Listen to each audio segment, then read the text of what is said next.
ত্রয়োদশ জাতীয় সংসদ নির্বাচনে নড়াইল ২ আসন থেকে মনোনয়নপত্র সংগ্রহ করেছে গণ অধিকার পরিষদের সংসদ সদস্য পদপ্রার্থী ও জাতীয় সাংবাদিক সংস্থার চেয়ারম্যান লায়ন মোহাম্মদ নুর ইসলাম।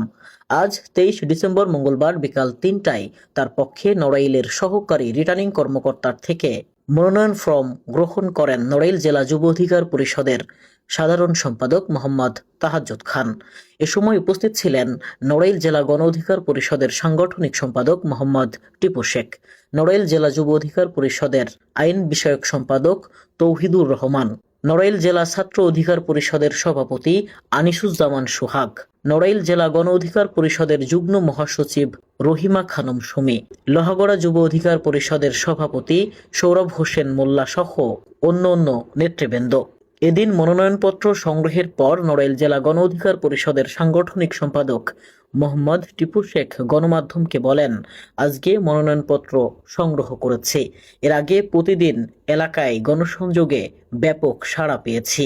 সাধারণ মানুষ তাদের সমস্যাগুলো তুলে ধরছে আমাদের সামনে, যা জয়ী হলে পর্যায়ক্রমে লায়ন ভাইয়ের মাধ্যমে আমরা বাস্তবায়ন করব ইনশাআল্লাহ।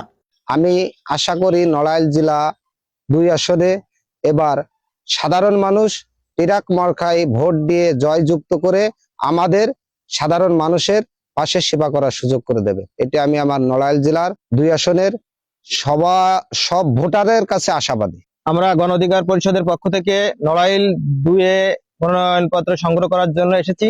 আমরা মনোনয়নপত্র সংগ্রহ করেছি গণ অধিকার পরিষদের পক্ষ থেকে। নড়াইল জেলার পক্ষে আমাদের একটাই মেসেজ থাকবে, সেটা হচ্ছে জনতার অধিকার আমাদের অঙ্গীকার, আমাদের অঙ্গীকার দেশ হবে জনতার। এই উদ্দেশ্যকে সামনে নিয়ে আমরা কাজ করতেছি।